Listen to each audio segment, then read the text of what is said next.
Salut! Je voulais prendre le temps aujourd'hui. En fait, je m'assois en prenant mon thé et je me suis dit pourquoi ne pas parler avec les gens à propos d'un plan alimentaire, démystifier un peu les mauvaises perceptions. Souvent, les gens pensent qu'on parle de plan alimentaire puis associent ça avec régime, mais c'est tellement, mais tellement pas ça. Je prône la bonne alimentation, je prône les bonnes habitudes de vie, je prône on va dire le me time, dans le sens que faut prendre le temps de prendre soin de nous, faut donner les bons outils à notre corps pour être capable d'avoir plus d'énergie, être capable de faire des belles découvertes, des belles activités, des beaux voyages dans notre vie. Pour ça, il faut être en forme et en santé. Donc, je veux vraiment venir ici enlever un peu les tabous sur les régimes versus la bonne alimentation et le plan alimentaire. En fait, je vais vous expliquer un peu mon parcours puis les bienfaits que ça a fait pour moi. J'ai été une fille, je n'irai pas vous faire de cachette, là. J'ai pas perdu comme un 60 livres en peu de temps ou peu importe. J'ai jamais eu de gros surpoids. Il y a 2 moments dans ma vie où j'ai fait des écarts sur mon poids. C'est quand j'étais jeune, quand je suis partie de la maison de chez mes parents pour aller garder des enfants dans le coin de Toronto. À ce moment-là, j'essayais de bien manger, mais je pensais que j'avais des bonnes bases. En même temps, j'avais pas nécessairement comme le gros budget, si on veut. Fait que j'essayais de dealer un petit peu avec tout ça. Puis cet été-là, je pense que ce qui m'a vraiment tuée, c'était les cappuccinos glacés de chez Tim Hortons. Et dans ce temps-là, il y avait des jus Oasis qui étaient comme plein de légumes. Je pensais que c'était bon pour la santé. Là. Non, c'était pas Oasis, c'était V8. V8, jus de fruits et légumes. Je m'en rappelle, il y en avait un rouge, un orange. Je n'ai pas le souvenir de la valeur nutritionnelle de ces jus, mais je vous garantis que ça devait être bourré de sucre, même si c'était écrit légumes. D'où il faut apprendre à lire les valeurs nutritionnelles. C'est pas parce qu'on pense que c'est bon pour la santé ou que c'est marqué contient beaucoup de fibres, contient des fruits, contient des légumes, que c'est nécessairement, c'est ça, bon pour la santé. Il y a des petits trucs que je veux vous donner. Par exemple, pour savoir si une collation est assez soutenante, je vous dirais qu'il y a comme quelques trucs à retenir. Là, je me rappelle plus, je pense que c'est 3. Il faut que la part fibre versus glucides soit de 1 pour 10, c'est-à-dire 1 gramme de fibres pour un 10 grammes de glucides. Si vous avez ça, c'est bon. Par exemple, si votre collation contient 29 grammes de glucides, mais que vous avez 3 grammes de fibres dans la collation, ben c'est bon. Coupez pas les glucides de votre alimentation, ça prend quelque chose de soutenant. Si ça tourne aux alentours d'à peu près un 150 calories, c'est bon aussi. Il y a plein de collations maintenant santé qui sont faites comme ça, puis c'est quelque chose qui va aider à réduire les fringales, puis qui va vous donner, qui va vous soutenir à, mettons, moyen terme versus les repas. Là, je m'éloigne un petit peu, là, je vous parle de valeurs nutritionnelles. Mais bref, mon histoire. Bon, il y a cette fois-là où j'ai eu un petit peu de surpoids, puis sinon, c'est après mes 3 grossesses où j'avais peut-être un 10 livres qui collait, on va dire, autour de cette région abdominale. Puis que malgré le fait que j'essayais d'aller m'entraîner au gym, que j'essayais de bien manger à la maison, en fait, je pense qu'on mangeait quand même bien à l'époque. Mais encore là, j'avais pas les connaissances que j'ai aujourd'hui. Donc, j'ai commencé à m'entraîner avec les programmes Beachbody au niveau de l'exercice physique. Puis je me suis dit, tant qu'à faire, je le fais all-in. Donc, j'ai commencé avec les contenants du 21 Day Fix. Il y avait des contenants de plusieurs couleurs, puis il y avait un plan à respecter. Bon, au début, je l'ai fait. Je trouvais ça un petit peu compliqué là, de calculer mes portions par jour, puis de réfléchir à, mais si je mange ça le matin, je pourrais pas manger ça l'après-midi. Puis en tout cas, pour moi, c'était un petit peu plus compliqué, mais je l'ai fait. Quand je vais essayer quelque chose, je le fais, voir si ça fonctionne. Puis, j'ai eu des super bons résultats. je parlerai pas de mon cheminement côté exercice tout de suite. Je vous en parlerai dans une autre vidéo. Mais du fait d'avoir combiné ce plan alimentaire-là avec ma consommation de Shakeology au quotidien qui vient donner un boost d'énergie, aider au rage de sucre, favoriser la perte de poids.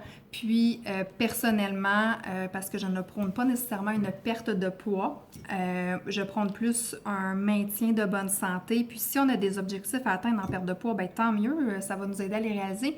Mais c'est pas ça la base. La base, c'est de devenir plus fort, plus en santé. J'ai toujours eu une santé, bon, on va dire un peu fragile, mais bref, avec cette structure-là, ben ça m'aide vraiment beaucoup. Puis c'est ça mon but, c'est de vous partager vraiment avec mon cœur qu'est-ce que ça m'amène, puis pourquoi je le fais. Donc, Shakeology, pour moi, ce que ça m'a aidé, c'est vraiment au niveau de l'énergie, puis vraiment au niveau de mon corps. J'avais beaucoup de problèmes d'articulation, problèmes, arthrite, arthrose, hyperlaxité, des trucs comme ça. J'ai eu des tendinites aux épaules, j'ai eu des problèmes avec mes hanches, beaucoup.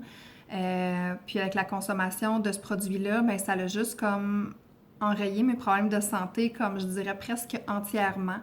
J'ai arrêté mon suivi avec mon physiatre mais j'avais des piqûres de cortisone. Du fait d'avoir moins mal, ben je performais plus dans mes entraînements physiques. Et ce qui veut dire que ma structure est encore plus forte, donc je compensais moins et beaucoup moins de bobos. Fait que ça, c'est vraiment, vraiment un gros plus.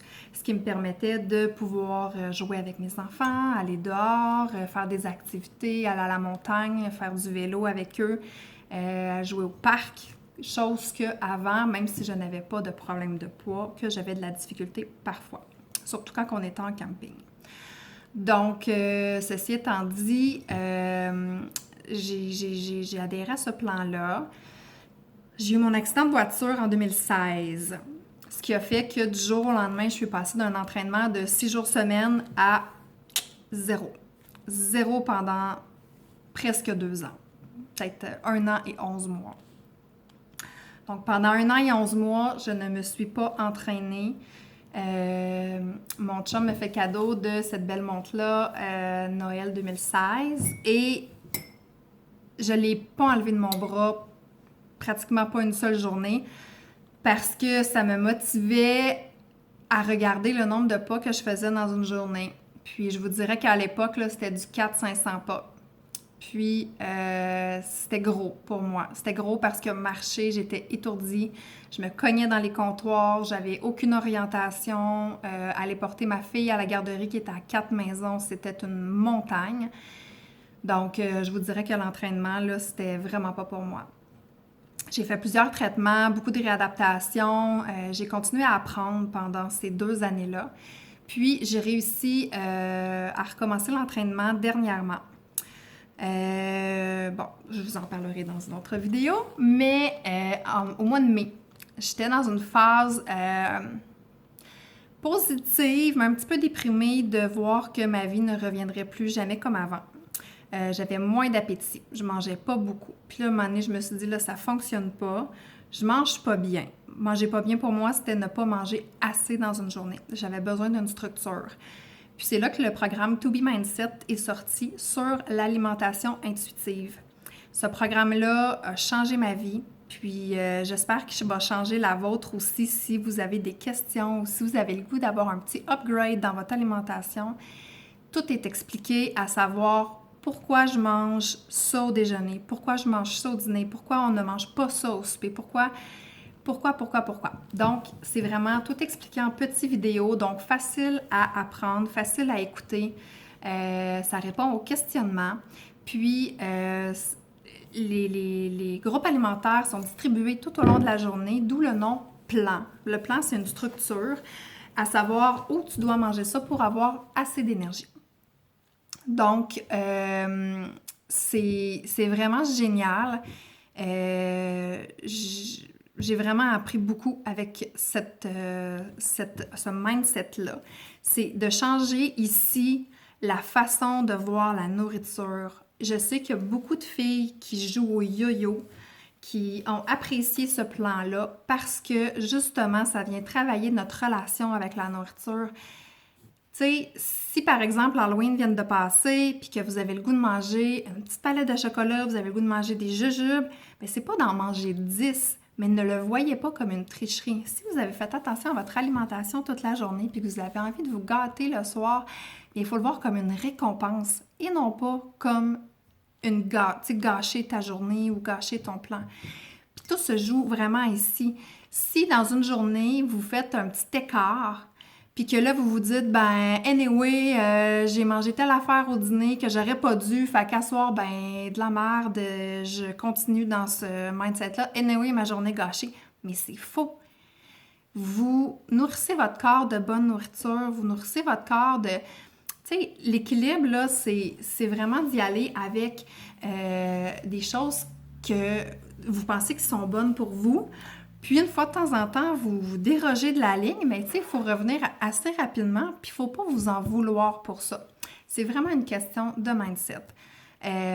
Puis, c'est aussi de changer votre mentalité de « Ah, j'ai eu une dure journée au travail aujourd'hui, à soir, je me gâte, je mange de la scrap. » OK, tu as eu une dure journée au travail aujourd'hui, pourquoi tu ne gâterais pas ton corps avec de la bonne nourriture? C'est un petit peu comme présenter le McDo aux enfants. Moi, quand je vais chez McDo avec mes enfants, là, c'est pas comme « Hey, vous avez une récompense, on s'en va chez McDonald's! » C'est comme plus « Hey, maman, elle n'a pas eu le temps de vous faire un bon repas, on va aller au McDonald's, puis on va se prendre quelque chose à manger. » C'est vraiment de l'apporter comme ça. Et les enfants sont aussi contents d'y aller, mais c'est pas de leur montrer que c'est comme le cadeau ultime. C'est vraiment de leur montrer que, ben, c'est un fast-food. Oui, vous pouvez en manger une fois de temps en temps, mais c'est quelque chose que vous devez contrôler.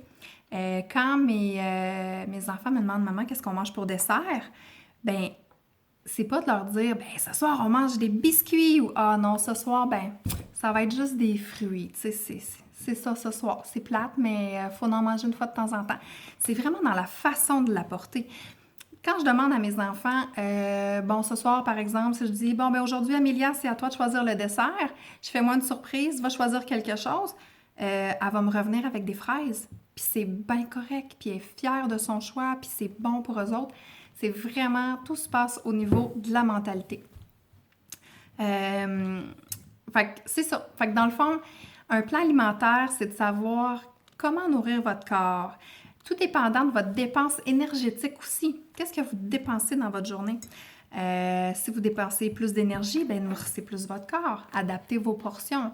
Puis c'est pas vrai qu'on mange toutes les mêmes portions. Puis il faut s'adapter. Puis il y a une gradation aussi. Si, par exemple, vous partez de là, bien, c'est sûr qu'avant de vous rendre ici, il va falloir descendre les marches tranquillement. Puis c'est à ce moment-là que vous allez adapter votre nourriture un pas à la fois. On ne veut pas atteindre le sommet de la montagne avant d'avoir atteint le milieu. Fait qu'il faut se mettre de petits objectifs qui vont nous mener à des gros objectifs. C'est comme moi dans ma réadaptation. Des fois, je disais à mon médecin, mais j'ai hâte d'être capable de courir. Oui, mais il dit, avant de courir, il faut que tu sois capable de marcher. Ouais, c'est pas fou. Puis là, je partais. Là, je disais, hey, j'ai marché 20 minutes, il a fallu que je m'assoie sur le trottoir parce que j'étais plus capable de me lever, puis de continuer, puis d'avancer, puis de revenir chez nous. Ouais, mais il dit, hier, t'as fait combien? Mais je disais, ben 10. OK, mais il dit, entre 10 puis 20, il y a une marge. Il faut que tu sois capable d'augmenter d'une minute à chaque jour. Là, j'étais comme une minute à chaque jour, s'il vous plaît. Tu sais, comme, j'étais une fille qui est hyper active, j'en ai besoin de plus. Fait que c'est vraiment, c'est la même chose côté alimentation, côté remise en forme. Si, par exemple, vous voulez faire un programme d'exercice, bien, vous commencez par la version modifiée, puis vous adaptez vos poids ou votre vitesse tranquillement. C'est la même chose dans l'alimentation. On ne veut pas perdre 20 livres. On veut commencer par perdre 1 livre, 2 livres. Quand c'est atteint, on se met un nouvel objectif. Comme ça, on n'est pas déçu. On ne perd pas notre motivation. Puis, on atteint nos objectifs pas mal plus rapidement. L'autre chose que j'aime dans le plan alimentaire que je fais, c'est en proportion d'assiette. Donc, c'est un pourcentage dans l'assiette. Il n'y a pas de calcul de un quart de tasse, une demi-tasse. Vous y allez vraiment avec votre proportion d'assiette. Fait que si vous mangez, mettons, le matin, c'est 50-50, puis que votre assiette est grosse comme ça, bien, c'est 50-50. Si le soir, bien, pas le soir, mais tu sais, si par exemple, mon chum qui mange, pas mal comme moi, Mais lui, son 50-50 peut être une assiette grosse comme ça. Fait qu'on mange pas les mêmes proportions. On mange les mêmes proportions, mais on mange pas les mêmes quantités. Donc c'est ça qui est important à retenir du plan alimentaire versus régime. Puis je vous dirais que depuis que j'ai commencé, je mange plus intelligemment, je me sens moins gonflée, j'ai plus d'énergie, puis je varie beaucoup plus mes légumes, ma façon d'assaisonner. Je vous dirais aussi qu'il n'y a vraiment rien de compliqué parce que j'ai ma fille Ariane qui est cœliaque, donc qui ne mange pas de gluten parce que c'est une maladie auto-immune. Donc, c'est très, très rare qu'on va manger du gluten. Faut que je gère ça. Puis, il faut que je gère aussi mon traumatisme crânien. Donc, j'ai beaucoup de misère à faire de la lecture. Pour moi, faire des recettes, c'est beaucoup plus difficile qu'avant. Donc, je me cherche des solutions faciles pour cuisiner. Je m'en tiens souvent à la base. Comme le soir, je vais souvent faire comme seulement une protéine, puis je vais faire comme 2 sortes de légumes. Ça peut être des légumes sautés, ça peut être un potage, ça peut être une sorte de salade froide, une sorte de légumes chauds. Je vais vraiment mélanger, puis il y en a pour tous les goûts. Fait que si mes enfants préfèrent certains légumes, d'autres, on préfère d'autres, mais je vais y aller proportionnellement dans l'assiette. Tout le monde y trouve son compte, tout le monde est heureux. Puis je vous le dis, ça a été un travail sur 2 ans, mais tu sais, mes enfants présentement mangent pratiquement de tout. C'est vraiment génial pour eux aussi. Puis, ben c'est ça. C'est si j'ai été capable de maintenir mon niveau de santé au niveau de l'alimentation pendant les 2 années où j'ai été totalement inactive, ben je sais que vous êtes capable aussi. Puis ça va me faire plaisir de vous aider puis de vous donner des trucs pour atteindre vos objectifs ou changer tout simplement des petites choses dans votre alimentation. Alors sur ce, je vous souhaite une belle journée.